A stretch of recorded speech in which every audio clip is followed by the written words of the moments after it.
Hello all, welcome to my channel. Myself Professor Piyush Rana. Today we will learn the next sum of vertical statements. The topic belongs to SYPCom of Mumbai University. Okay, illustration 2.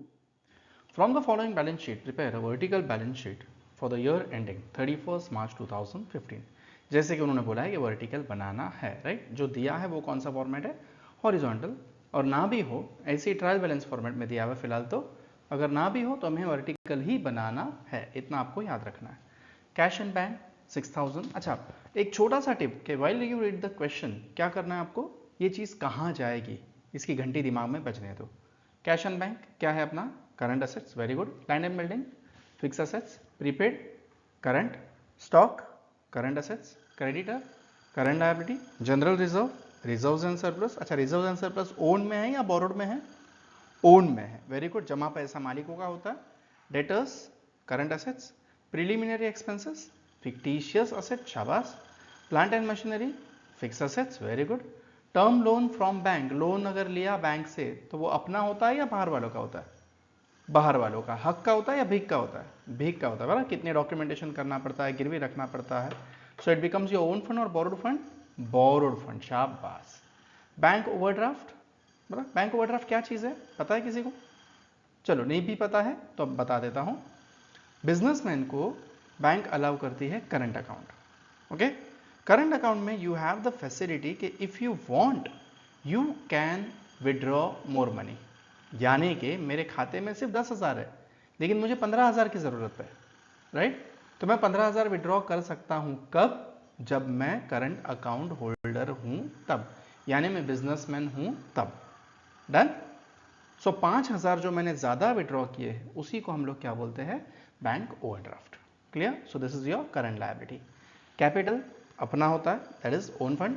Profit and loss यानी इस साल का profit, तो profit किसका होता है? मालिकों का, यानी ओन्ड या borrowed? Owned, very good.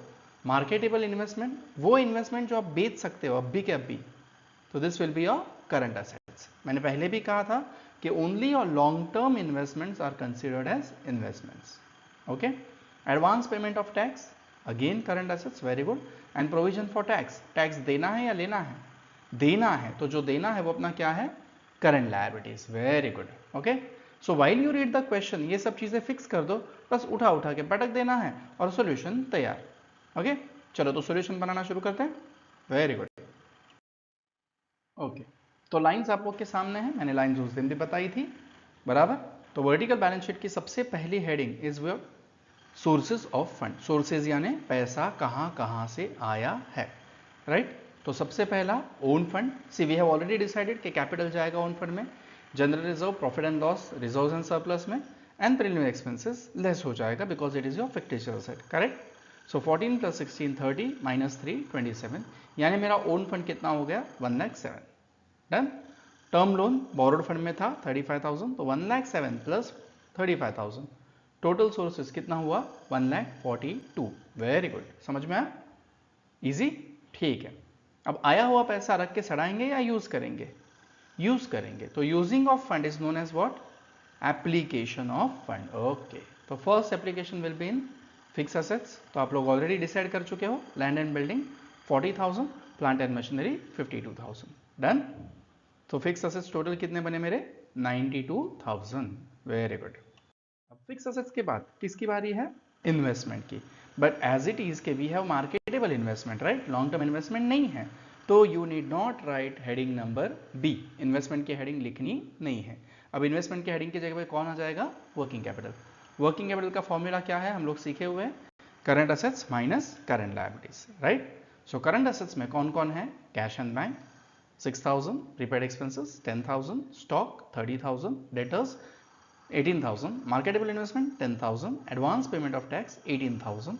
So my total current assets are how much? 92,000. Very good. I hope I am comfortable. Yes, clear to everyone? शाबाश। अब लेस क्या करेंगे? Current liabilities. तो करंट लायबिलिटीज में कौन कौन है? We are having creditors 8,000, bank overdraft 18,000, provision for tax 16,000। So total current liabilities कितना है? 42। अब 92,000 current assets minus 42,000 current liabilities, so my working capital will be how much? 50,000। Done. अब ऊपर हमने आया था फिक्स असेट्स प्लस हम लोग ये कर देंगे 50,000, तो total application of fund is how much 1,42,000।